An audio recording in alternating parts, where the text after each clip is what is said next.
The fluorescent lights of Millfield General Hospital hummed their familiar tune as Marcus Thompson checked his watch for the third time in 10 minutes. Tuesday morning shifts were usually quiet in their small Ohio town, giving him time to catch up on paperwork and maybe grab a decent cup of coffee. As a former Army medic turned civilian hospital technician, Marcus had seen his share of trauma, but nothing had prepared him for what was about to unfold in the next few hours.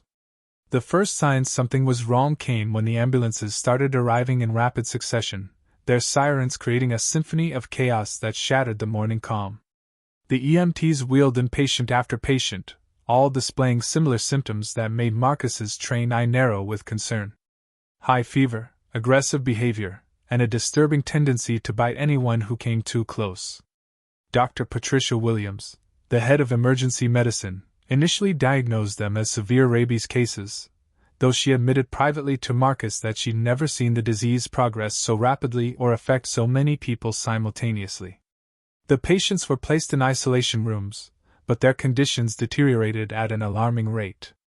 Marcus watched through the reinforced glass as they thrashed against their restraints, their eyes rolling back to show only whites, their mouths frothing with a mixture of saliva and something darker. When the first patient flatlined at 10:47 a.m., Marcus felt a familiar pang of loss that came with every death in his care. But this time, the grief lasted exactly 4 minutes and 13 seconds. That's when the impossible happened. The heart monitor suddenly beat back to life, not with the steady rhythm of a recovered patient, but with an erratic pattern that made no medical sense. The patient's eyes snapped open, but they weren't the same eyes that had closed in death. They were clouded, empty, hungry. Marcus stepped closer to the glass, his medical curiosity overriding his instincts, just as the patient turned its head toward him with an unnatural, jerky movement that sent ice through his veins. What happened next would replay in Marcus's nightmares for years to come, assuming he lived long enough to have them. The restraints, designed to hold down even the most violent patients, snapped like paper as the dead man sat up on the gurney. The sound that emerged from its throat wasn't human. It was a guttural moan that seemed to vibrate through the walls themselves. Before Marcus could reach for the emergency button, the patient lunged at the glass with superhuman strength, and hairline cracks began to spider across the surface. The other isolation rooms erupted in similar chaos as the recently deceased patients began their impossible resurrection. Dr. Williams' voice crackled over the intercom, high-pitched with panic as she ordered a hospital-wide lockdown, but it was already too late. The sound of shattering glass echoed through the corridors as the first patient broke free, followed quickly by the others. Marcus grabbed the emergency medical kit from the nearby cart and backed toward the stairwell, his military training kicking in as chaos consumed the hospital around him. Screams echoed from every direction as patients, visitors, and staff encountered something their minds couldn't process. He caught glimpses of the horror through doorways as he moved, a nurse pinned against the wall by something that had once been an elderly woman, a security guard firing his taser ineffectively at a group of shambling figures that felt no pain. The elevator doors opened to reveal Dr. Williams covered in blood that wasn't her own, her coat torn and her eyes wide with terror. "Marcus!" she gasped, reaching toward him. "Help me understand what's happening. This isn't possible. They were dead. I checked for vitals myself." Before he could respond, something grabbed her from behind and pulled her back into the elevator. The doors closed on her screams, and Marcus knew with terrible certainty that he would never see Dr. Patricia Williams alive again.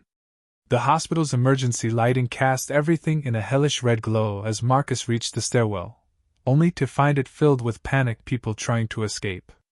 But escape to where? Through the windows, he could see that the chaos had spread beyond the hospital walls. Cars were abandoned in the middle of the street, some still running with their doors hanging open. Smoke rose from several buildings in the distance, and the sound of sirens created a constant wail that seemed to come from every direction at once. A young mother clutched her crying baby as she pushed past Marcus on the stairs, terror etched in every line of her face. "They're everywhere," she whispered. "God help us, they're everywhere." As Marcus finally reached the ground floor emergency exit, he paused with his hand on the door handle, knowing that once he stepped outside, his life as he knew it would be over. Behind him, the hospital continued its descent into nightmare. Ahead lay an uncertain world where the rules of life and death no longer applied. Taking a deep breath, Marcus Thompson pushed open the door and stepped into what would later be known as Day Zero of the outbreak that changed everything. 24 hours had passed since Marcus Thompson witnessed the impossible at Millfield General Hospital, and the world he once knew had crumbled into a nightmare of unprecedented proportions. The streets that had once bustled with the familiar rhythm of small-town life now lay eerily silent, broken only by the distant moans of the undead and the occasional crash of breaking glass. Marcus had spent the night hiding in an abandoned gas station on the outskirts of town, using his military training to stay alert, while his mind struggled to process the reality of walking corpses. As dawn broke over Millfield, painting the sky in deceptively peaceful shades of orange and pink, Marcus knew he couldn't survive alone. The bite marks on his left arm, thankfully from a living patient during the hospital chaos, served as a constant reminder of how close he'd come to joining the ranks of the undead. He needed to find other survivors, people who could help him make sense of this madness, and perhaps find a way to fight back against the growing horde. His destination was Millfield High School, a fortress-like brick building that had always dominated the town's skyline. If anyone had the sense to barricade themselves somewhere defensible, it would be there. As Marcus approached the school grounds, stepping carefully around abandoned cars and avoiding the shambling figures that wandered aimlessly through the streets, he noticed movement in the upper windows. Someone had hung bedsheets from the third-floor science wing, and smoke was rising from what appeared to be a makeshift signal fire on the roof. His heart raced with the first hope he'd felt since escaping the hospital. He wasn't alone after all. The school's main entrance had been barricaded with desks and filing cabinets, but Marcus could see a small gap where someone could squeeze through if they knew the right way. He called out softly, not wanting to attract the attention of any nearby zombies, and was rewarded by the appearance of a woman's face at one of the ground-floor windows. Elena Rodriguez had been teaching advanced biology at Millfield High for 8 years, but nothing in her education had prepared her for the lesson in survival she was now conducting. When the outbreak began, she had been in the middle of explaining cellular respiration to her 5th period class when the principal's panicked voice came over the intercom, ordering an immediate lockdown. Unlike the routine drills they'd practiced for active shooters, this lockdown came with sounds that chilled Elena to the bone: screams, breaking glass, and something else that her scientific mind refused to accept as human. She had quickly gathered the 12 students who were in her classroom, including Jake Miller, a quiet 17-year-old who seemed to understand computers better than most adults understood basic math. Together, they had barricaded themselves in the science wing, using Elena's knowledge of the building's layout and Jake's technical skills to create a secure haven on the upper floors. When Elena spotted Marcus through the window, her first instinct was caution. In the past day, she had learned that not all survivors could be trusted, and some living people posed as much danger as the undead. But there was something about the way Marcus moved, the careful discipline in his approach, that reminded her of her late father who had served 3 tours in Vietnam. After a tense conversation through the reinforced glass, during which Marcus demonstrated his medical knowledge by accurately describing the symptoms he'd witnessed at the hospital, Elena made the decision to let him in. Jake had rigged a simple pulley system using rope from the gymnasium, and they hauled Marcus up to the 2nd-floor window, away from the main entrance where the sound might attract unwanted attention. The reunion of survivors was interrupted by the distant rumble of military vehicles approaching from the north. Elena and her students had been monitoring radio transmissions using the school's emergency communication system, and they knew that evacuation efforts were underway in larger cities. But as the convoy of army trucks and Humvees entered Millfield's main street, it became clear that the situation was far worse than any of them had imagined. Through the school's windows, they watched in horror as the military vehicles were quickly overwhelmed by massive groups of zombies that seemed to emerge from every building, every alley, every shadow. The soldiers, trained for conventional warfare, found their weapons and tactics useless against an enemy that felt no pain and showed no fear. The sound of gunfire echoed through the town for nearly an hour before gradually fading to silence. When the smoke cleared, the streets were littered with abandoned military equipment, and the bodies of soldiers who would soon join the ranks of their enemies.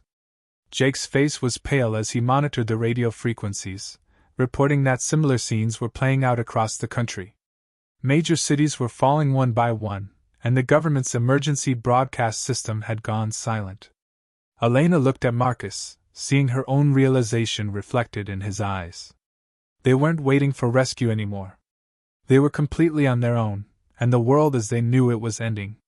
The question now wasn't whether help would arrive, but whether they could survive long enough to find their own way out of this nightmare. The decision to leave Millfield High School came when Jake Miller's improvised early warning system detected movement in the lower corridors that wasn't supposed to be there. Using security cameras he'd managed to reactivate through the school's network, Jake watched in growing alarm as zombies began filtering into the building through compromised entry points they hadn't discovered.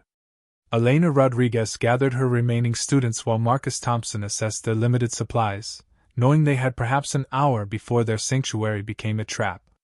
The irony wasn't lost on any of them that the place meant to educate and protect children was now too dangerous to shelter them. As they prepared to evacuate, Marcus remembered something from his drive through town the previous day: Tommy Anderson's auto repair shop on the eastern outskirts, a squat concrete building surrounded by a chain-link fence topped with razor wire. Tommy had always been paranoid about theft, and his fortress-like shop might be exactly what they needed. The journey across town tested every survival skill they'd learned in their brief but intense education in staying alive. Elena had observed that the zombies were attracted to sound and movement but seemed to have difficulty with complex navigation, information that proved invaluable as they moved through back alleys and residential areas. Jake carried a modified tablet that displayed real-time maps he'd downloaded before the internet infrastructure collapsed completely, marking safe routes and zombie concentrations with an efficiency that impressed even Marcus. The group of 15 survivors moved in single file, with Marcus leading and Elena bringing up the rear, her teaching instincts transformed into protective vigilance over the students who looked to her for guidance in this nightmarish new reality. When they reached the auto shop, they found Tommy Anderson exactly where Marcus had hoped, barricaded inside his office, surrounded by enough canned food and bottled water to last a month, and armed with a shotgun that had seen better days but still commanded respect. Tommy was 73 years old, with hands scarred by decades of mechanical work and eyes that had seen enough of life to accept the impossible without wasting time on disbelief. He had watched the town fall from his shop's windows, methodically reinforcing his defenses while monitoring CB radio chatter that painted an increasingly grim picture of the world beyond Millfield. When Marcus explained their situation, Tommy's response was characteristically direct. "You can stay if you work. This ain't a charity, and dead weight gets people killed." His workshop became their planning center, where Elena's scientific mind, Jake's technical skills, and Tommy's practical knowledge combined to create a survival strategy that might actually work. They established watches, rationing systems, and emergency protocols while fortifying the building's weak points with materials salvaged from Tommy's extensive collection of automotive parts and scrap metal. Their numbers grew to 17 when Lisa Parker arrived 3 days later, carrying her 8-year-old son Danny and a story that chilled everyone who heard it. Her apartment building had been overrun when a neighbor returned from a shopping trip already infected, spreading the contagion through the hallways faster than anyone could react. Lisa had barricaded herself and Danny in their bathroom for 2 days, listening to the sounds of her neighbors transforming into monsters, before finally escaping through a window onto the fire escape. She was a small woman with fierce determination, and Danny was a quiet child whose wide eyes seemed to absorb everything while revealing nothing of the trauma he'd witnessed. Elena immediately took them under her protection, while Marcus recognized in Lisa the same desperate strength he'd seen in military families facing impossible circumstances.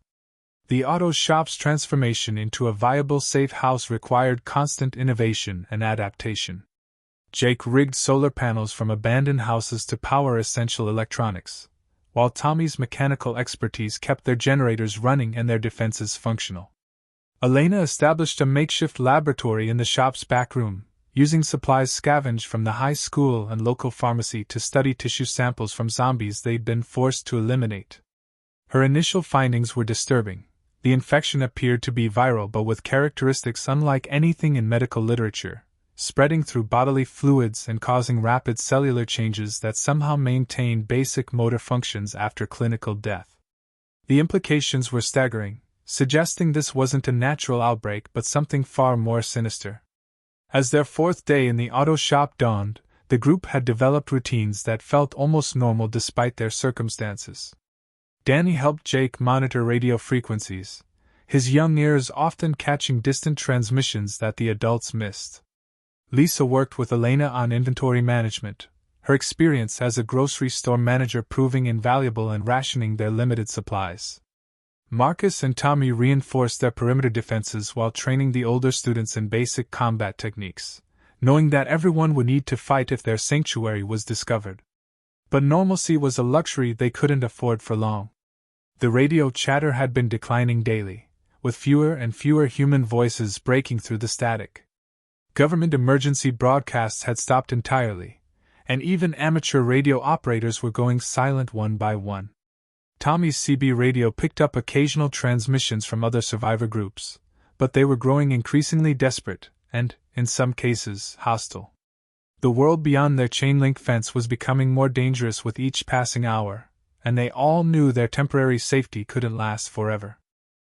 The reality of their dwindling supplies hit the group like a cold slap of winter air when Elena Rodriguez conducted their weekly inventory and discovered they had less than 4 days of food remaining. Despite Tommy Anderson's impressive stockpile and careful rationing, 17 people consumed resources faster than any of them had anticipated, and Danny Parker's growing appetite reminded them all that normal life continued even in abnormal circumstances. Marcus Thompson studied the hand-drawn map Jake Miller had created, marking known zombie concentrations and potential supply sources within a reasonable distance of their auto shop fortress. The abandoned Walmart supercenter on Route 23 stood out like a beacon of hope and terror, massive enough to contain everything they needed, but large enough to hide dangers they couldn't imagine.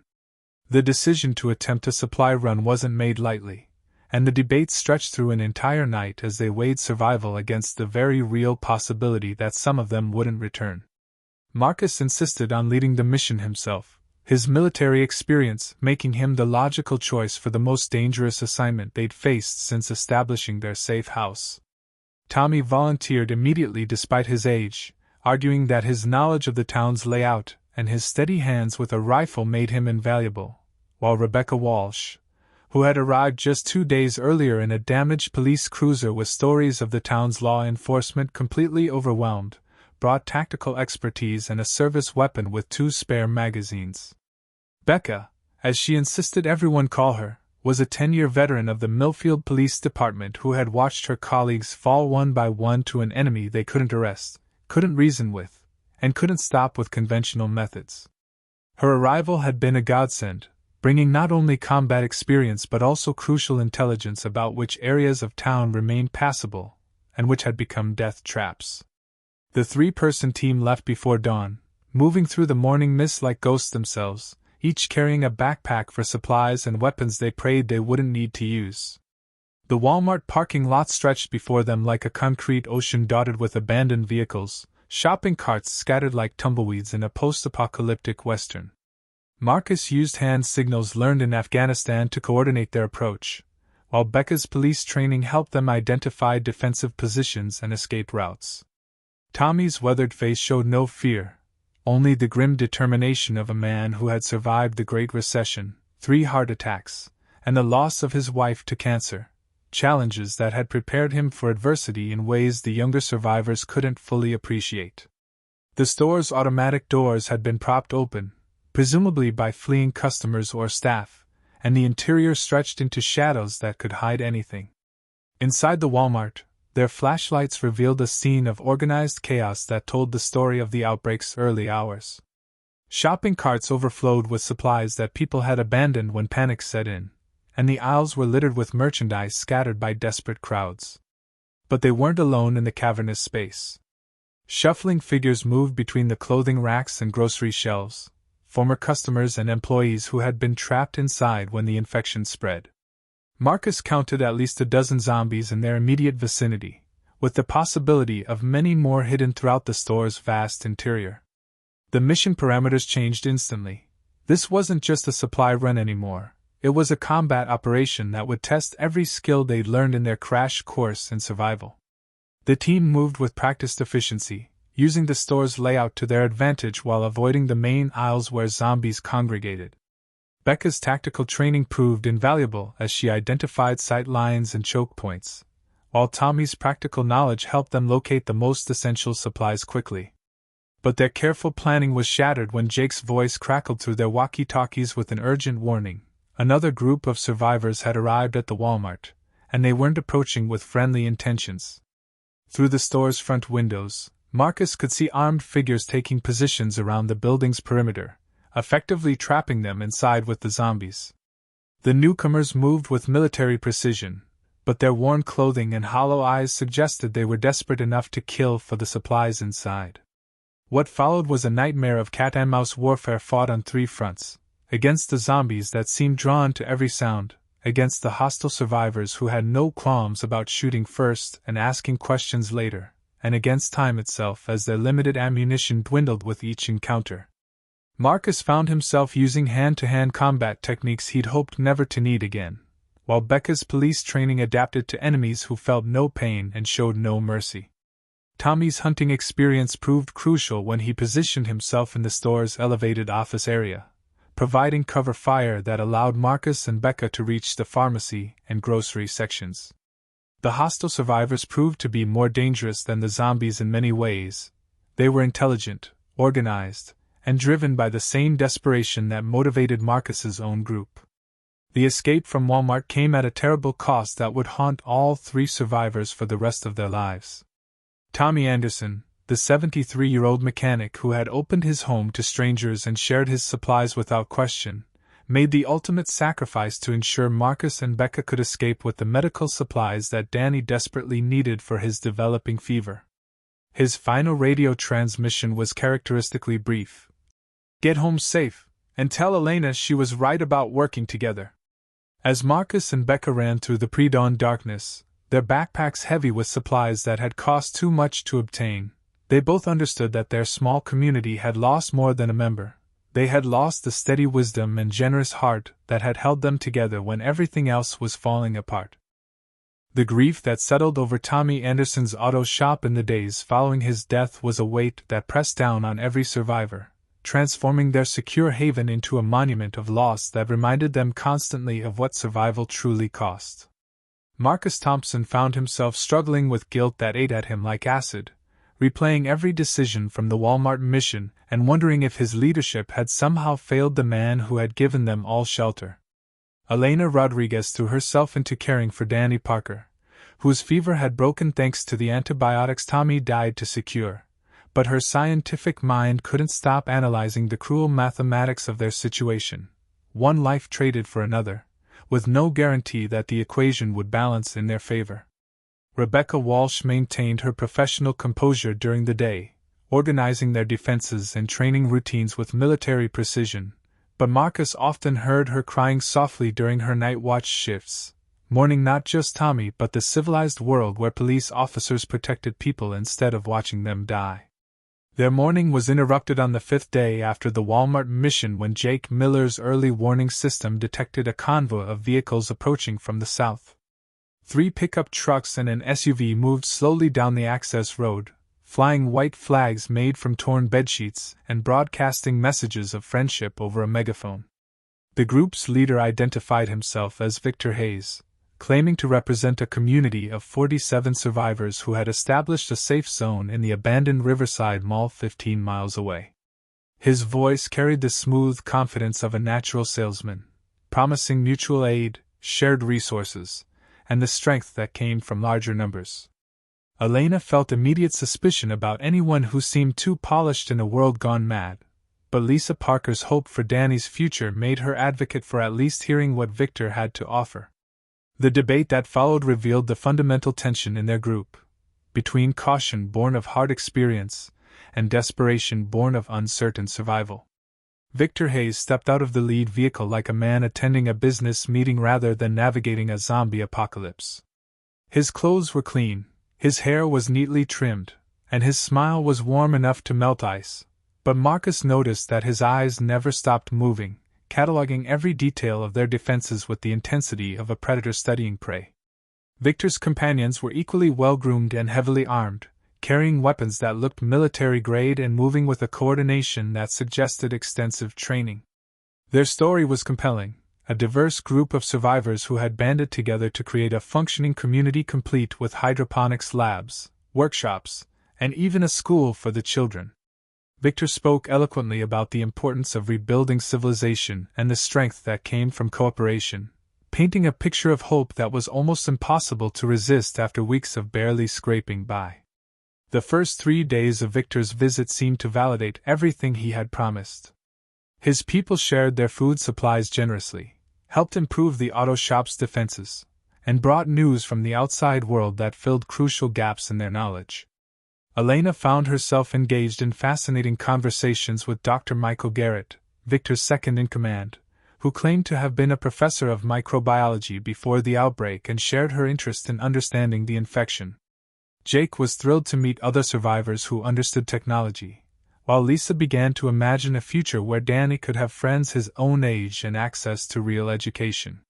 Even Marcus found his suspicions fading as Victor demonstrated genuine leadership skills and a comprehensive understanding of long-term survival strategies. The betrayal came swiftly and without warning, like a knife thrust between the ribs of trust.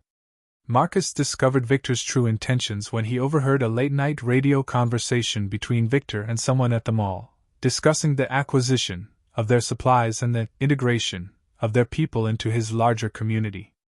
The terms Victor used made it clear that integration meant slavery and acquisition meant theft, and that their auto shop was just another resource to be harvested by his expanding empire. When Marcus confronted Victor the next morning, the mask of civility finally slipped away to reveal something cold and calculating underneath. Victor's people drew their weapons with practiced ease, surrounding the auto shop's interior while Victor explained that they could choose between joining his community as subordinates or losing everything they had worked to build. The standoff that followed tested every alliance and friendship they had forged in their weeks together. Elena's students looked to her for guidance while Lisa clutched Danny protectively, and Becca's hand moved instinctively toward her service weapon. Marcus realized that all their preparation for fighting zombies had left them unprepared for this most human of betrayals, the exploitation of trust by those who had abandoned morality for survival. Victor's speech about the harsh realities of the new world rang hollow when Marcus remembered Tommy's genuine kindness and selfless sacrifice, values that proved civilization's worth wasn't measured in numbers or weapons but in the willingness to protect others at personal cost. The confrontation exploded into violence when Victor made the fatal mistake of threatening Danny directly, triggering Lisa's maternal instincts and Becca's protective training simultaneously. What followed was a desperate firefight in the confined space of the auto shop, where every bullet mattered and every mistake could be fatal. In the chaos of gunfire and shouting, Tommy Anderson's ghost seemed to guide Marcus's actions as he used the old mechanic's knowledge of the building's layout to outmaneuver Victor's better-armed forces.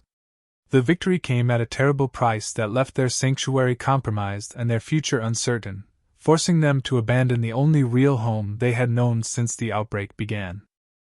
The forest beyond Millfield's eastern boundary had never seemed so welcoming as it did to the survivors fleeing Tommy Anderson's compromised auto shop, their backpacks heavy with hastily gathered supplies and their hearts heavier still with the knowledge that Victor Hayes and his remaining followers were likely pursuing them through the darkness. Marcus Thompson led the group using navigation skills learned during night patrols in Afghanistan, while Rebecca Walsh brought up the rear with her service weapon ready, expecting at any moment to hear the sound of vehicles or voices that would signal their discovery. Elena Rodriguez walked close to Lisa Parker and Danny, her teacher's instincts transforming into fierce protectiveness over the child whose quiet courage had impressed them all throughout their ordeal. Jake Miller carried the radio equipment he'd managed to salvage, monitoring frequencies for any sign that Victor's people were coordinating a search, while the remaining students from Elena's class followed in silent formation that spoke to how much they had all aged beyond their years. The abandoned Willowbrook subdivision had been one of Millfield's most ambitious development projects before the economic downturn of 2019 left it half completed and forgotten, its streets lined with skeletal frames of houses that would never shelter families. Marcus chose it as their destination because the incomplete construction provided multiple hiding places and escape routes, but what they discovered there exceeded his most optimistic expectations. Jake's exploration of the area revealed something that shouldn't have existed, a network of connected basements and utility tunnels that linked several of the abandoned foundations, creating an underground maze that offered both concealment and mobility. The discovery came when Danny, chasing after a stray cat that reminded him of his pet from their old apartment, disappeared through what appeared to be a solid concrete wall but was actually a cleverly camouflaged entrance to the tunnel system. The underground network proved to be far more sophisticated than random construction accidents could explain, with evidence of deliberate engineering and recent human habitation that made Marcus's military instincts sing with both hope and caution. Electric cables had been run through the tunnels, connecting to solar panels hidden among the abandoned construction equipment above ground, and ventilation shafts provided fresh air circulation that suggested professional planning. Elena's scientific mind immediately began cataloging the structural details, noting that the tunnels were reinforced against collapse and designed with multiple access points that would allow rapid evacuation if any single entrance was compromised. The walls bore markings in what appeared to be a coded system, and several chambers had been converted into workshops, storage areas, and even a small medical facility that made Elena's eyes light up with possibilities.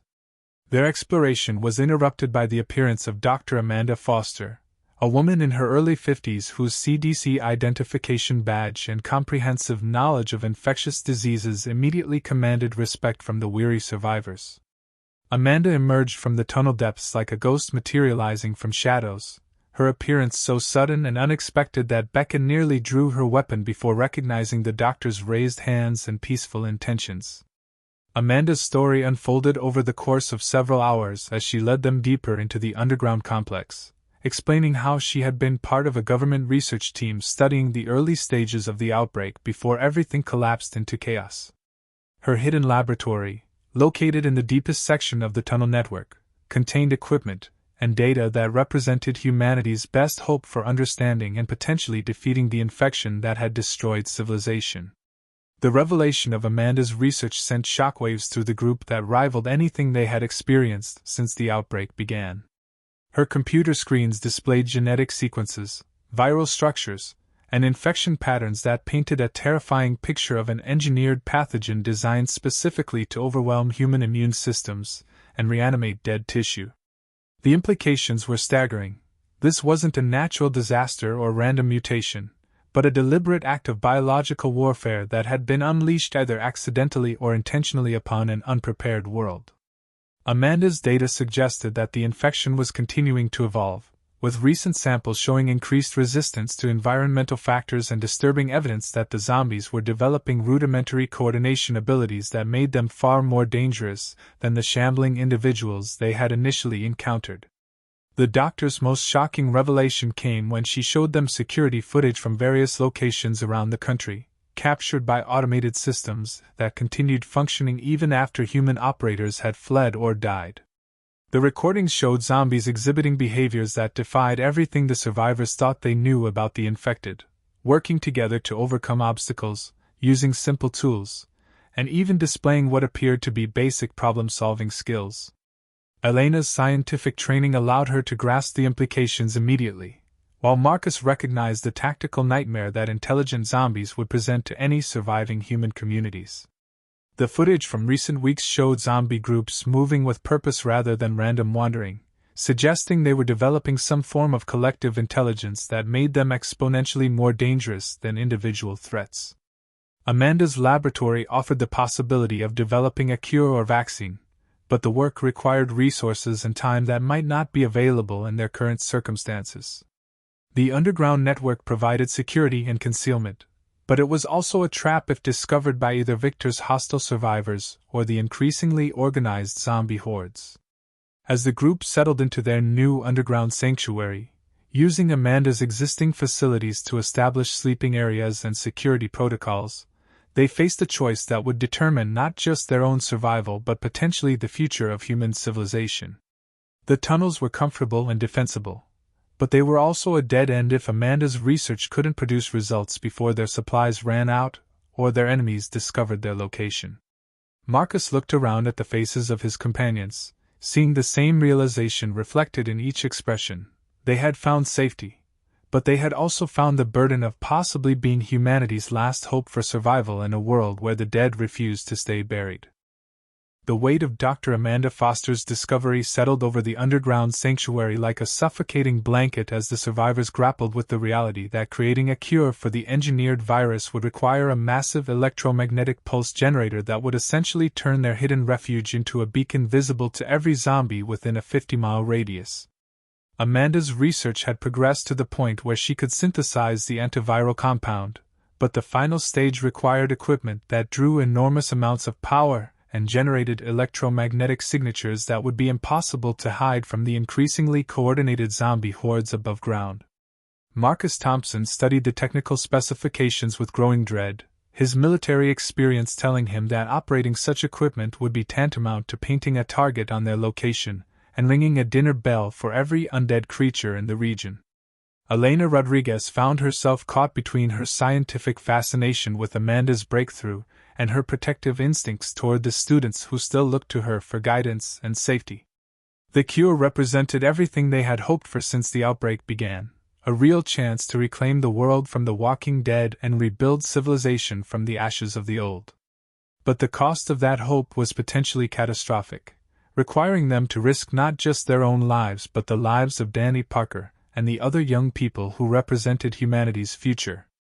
Elena's nights were haunted by visions of the children under her care being torn apart by zombie swarms drawn to their location by the very equipment meant to save mankind, and she struggled to reconcile her duty as a teacher with her responsibility as a scientist who understood the global implications of Amanda's work. Jake Miller threw himself into the technical preparations with an intensity that worried everyone who knew him, working 18-hour days to integrate Amanda's laboratory systems with the power grid he had constructed throughout the tunnel network.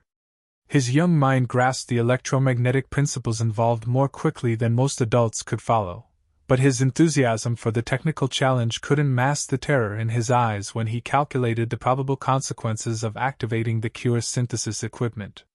Jake's computer models showed wave after wave of zombies converging on their location from every direction, drawn by signals they couldn't understand but couldn't ignore, creating a siege scenario that would make their previous encounters look like minor skirmishes by comparison.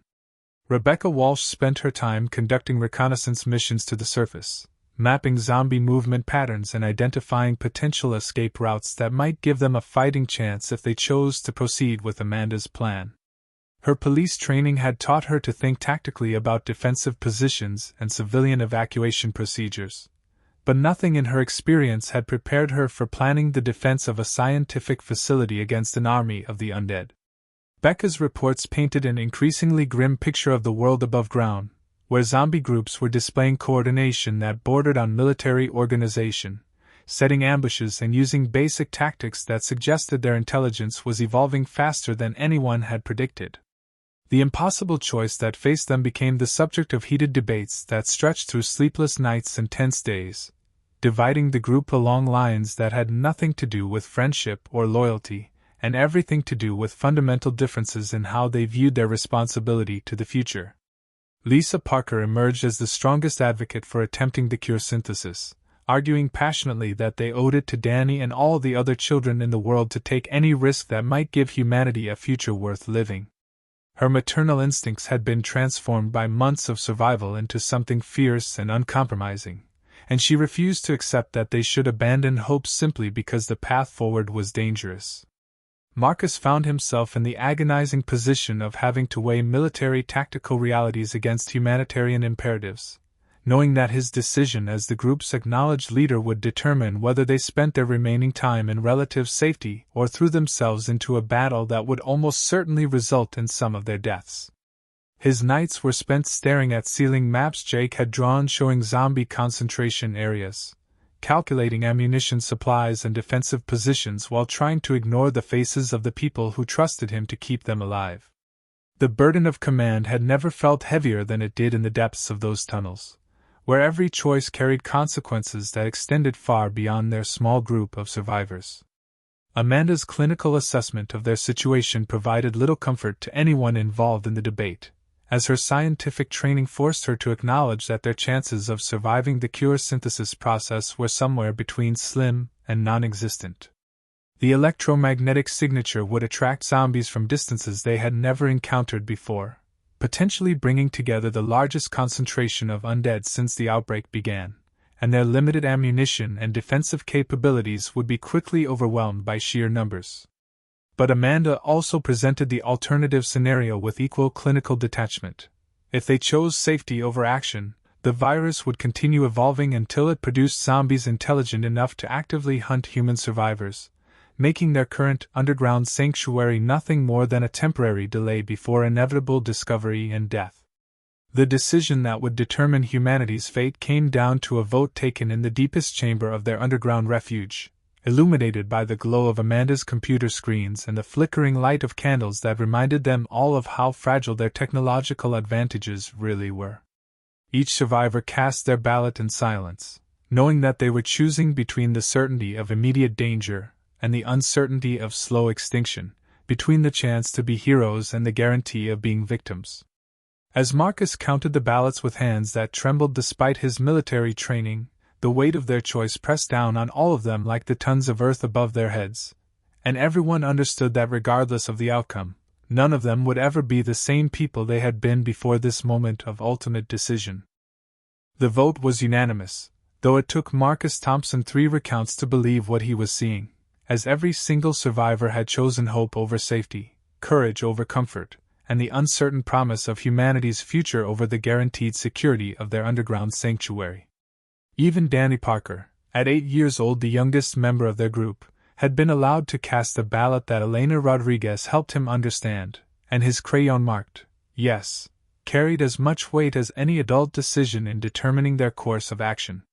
Dr. Amanda Foster immediately began the final preparations for cure synthesis with an efficiency that spoke to months of theoretical planning, while Jake Miller worked frantically to optimize their power systems for the massive energy draw that would announce their location to every zombie within a day's walking distance of their hidden refuge. The defense preparations consumed their final 72 hours of anonymity as Rebecca Walsh coordinated the construction of killing fields, choke points, and fallback positions throughout the tunnel network using every tactical principle she had learned in her police training and everything Marcus had absorbed during his military service. Elena's students, no longer children in any meaningful sense after months of survival education, helped reinforce barricades and prepare ammunition with the grim determination of soldiers who understood they were fighting for more than their own lives. Lisa Parker worked alongside Amanda in the laboratory, her steady hands and fierce concentration proving invaluable in the delicate process of preparing the viral cultures that would either save humanity or die with them in the tunnels beneath a forgotten subdivision. The electromagnetic pulse that initiated the cure synthesis process lit up every detection system for miles around like a nuclear detonation, sending signals through the earth and air that penetrated the primitive nervous systems of thousands of zombies with the irresistible call of fresh prey waiting to be harvested. Amanda's equipment hummed with power that made the tunnel walls vibrate, while banks of computers processed genetic sequences and viral modifications with calculations that represented humanity's accumulated knowledge of molecular biology and virology. Jake's monitoring systems showed the first zombie responses within minutes of activation, as scattered groups throughout the region began moving toward their location with purpose that chilled everyone who understood the implications of such rapid, coordinated reaction. The siege began at dawn on the third day, when the first wave of zombies discovered the hidden entrances to their tunnel network and began pouring into the underground passages with a determination that exceeded anything the survivors had previously encountered. These weren't the shambling, disorganized undead they had faced in the early days of the outbreak, but evolved creatures that moved with tactical awareness and demonstrated problem-solving abilities that made traditional zombie defense strategies obsolete. Marcus found himself fighting a running battle through corridors he had helped design, using every lesson learned from months of survival to buy Amanda precious minutes for her synthesis process, while Becca coordinated their defensive fallbacks with military precision that kept them alive against impossible odds. Elena's students fought with courage that would have been unimaginable in their former lives as high school teenagers worried about grades and social relationships, using weapons and tactics that Elena had taught them during their transformation from children into warriors. The tunnel network became a maze of gunfire and desperate hand-to-hand combat as wave after wave of zombies pressed their attack, drawn by electromagnetic signals they couldn't understand but couldn't resist. Danny Parker, protected in the deepest chamber with his mother and Amanda's crucial equipment, monitored radio communications with Jake's guidance, reporting the approach of additional zombie hordes that stretched their defenses beyond any reasonable hope of survival.